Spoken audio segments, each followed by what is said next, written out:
In today's episode, we'll explore how decluttering our mental spaces can help us sharpen our focus on what truly matters.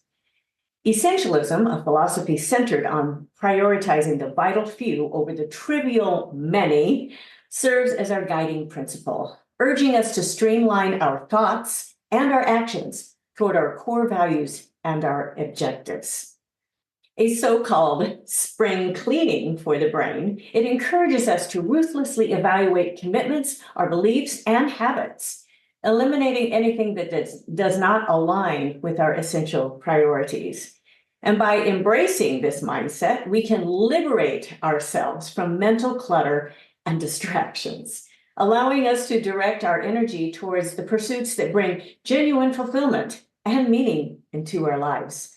So today, let's dive deep into the practice of spring cleaning for the brain and discover how essential practices can lead us to greater clarity, purpose, and productivity.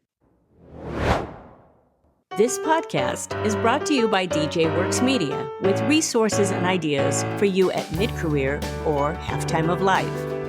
Check out our online courses where we want you to not only start, but finish. Books available in all versions, and songs available for immediate download with sheet music and instrumental accompaniment tracks. Our musicals are family-friendly with great music that's memorable and inspiring. Sign up at goalsforyourlife.com/newsletter for weekly updates. Now to our episode. Just as one clears out physical clutter during spring cleaning, identifying and discarding mental clutter, such as distractions, commitments, and beliefs that do not align with one's essential priorities, it gives us a head start on dusting off limitations. Now, this process entails introspection, prioritization, and intentional decision-making to create mental clarity and enhance focus on what brings us genuine fulfillment and value. Notice I said intentional. I have found this principle especially relevant for the artistic and the creative mind, and I admit I fall into that category. After reading Marie Kondo's books on tidying up and joy at work, I was momentarily inspired to go through every closet, every drawer and file to just sort and clean. But of course, I didn't have time to do that. But what I did have time to do was consistently clear my desk of clutter, systematically purging old files and adding more order to my days. I have advised others for years to do the same, but just like many doctors, it's hard to take the same medicine you've given others. So this practice of order takes planning and consistency, scheduling it in to my calendar. The clearing of clutter is not a natural habit for me, and it's easy to spend way too much time on non-essential activities. So here we will cover 5 principles that will hopefully help those at any level take a step up in spring cleaning for the brain to think with more clarity and act with more decisiveness. And each practice is illustrated with a real-world example that's relatable and applicable. So let's start with ruthlessly prioritize. Essential practices emphasize the importance of discerning between what truly matters and what is merely noise. I find I can get lost in the weeds when doing research on a particular subject, going down one rabbit hole after another. And this is so easy to do with Google searches and now with the development of AI. Now let's consider the hypothetical example of Sean, who had a bucket load of talent and ambition, but habitually procrastinated on aimless pursuits. Sean consistently spent time socializing and on social media scrolling on his phone. Now, this ended up taking the place of investing in personal growth, skill development, and even meaningful projects. Even though there were moments of motivation and ambition, Well, they were often overshadowed by periods of inertia and complacency. And Sean knew what he needed to do, but he struggled to break free from the cycle of those time-wasting habits, and he lacked the discipline to prioritize essential tasks.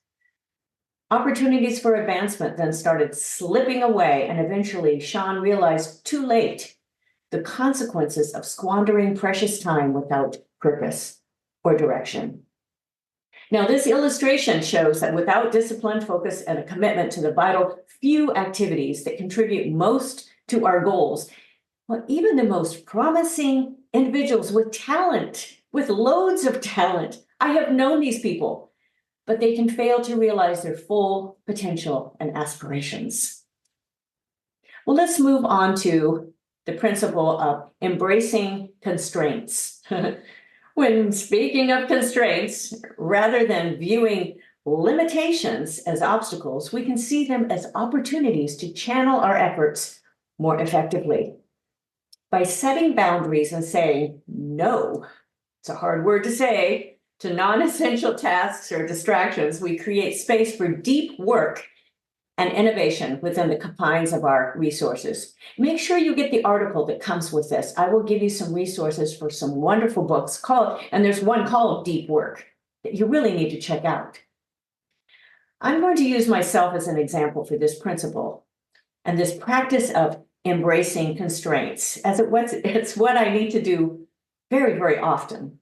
As an entrepreneur with multiple channels to my business, it's easy for me to start focusing on enticing opportunities and projects that could possibly lead to more work and more live engagements.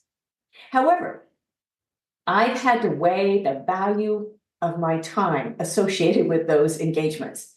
Was it really worth it? Not only financially, but in creating true impact. Well, that's why I started not taking everything that came my way. And I've worked on creating an inbound interest for larger and more far-reaching events and opportunities. Now, this is not easy for anyone who has been in the gig economy, as you feel like your last gig is your last gig. But it's not. Diverting focus and resources away from critical tasks for necessary business growth and development is not the best use of my time and my energy. So I pick and choose the live engagements that are not only the most impactful, but the most satisfying, while continuing with my most essential work.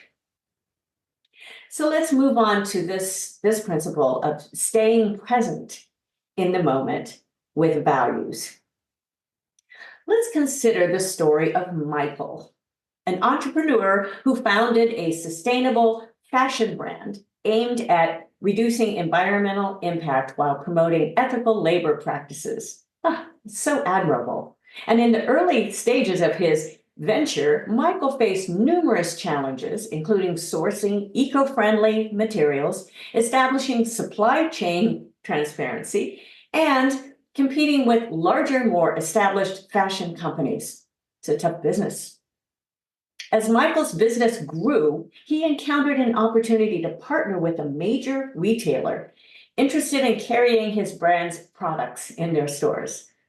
While the prospect of expanding his brand's reach was very enticing, Michael understood the importance of staying true to his company's values and his mission. So Michael took a step back to spend time journaling, which I highly recommend, and reviewing his core values, which also I highly recommend. After thorough deliberation, Michael decided to decline the partnership, recognizing that the retailer's practices and values, they didn't align with his own. And instead, Michael focused on nurturing relationships with smaller boutique retailers that shared his vision for sustainability and social responsibility. By staying true to his principles and refusing to compromise on his brand's integrity, Michael cultivated a loyal customer base, and he garnered recognition within the eco-conscious fashion community. Now, this focus on staying true to values, it's like the rudder on a ship, guiding it safely to its destination. Spending time to review values, goals, and purpose results in clarity of thought, decision-making, and overall well-being.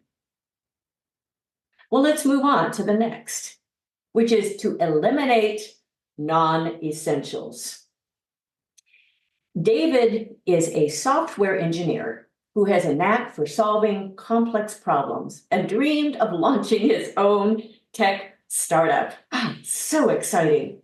Now, despite having a stable job at a reputable company, he felt a growing desire to pursue his entrepreneurial ambitions as his long-term goal, which is a great goal.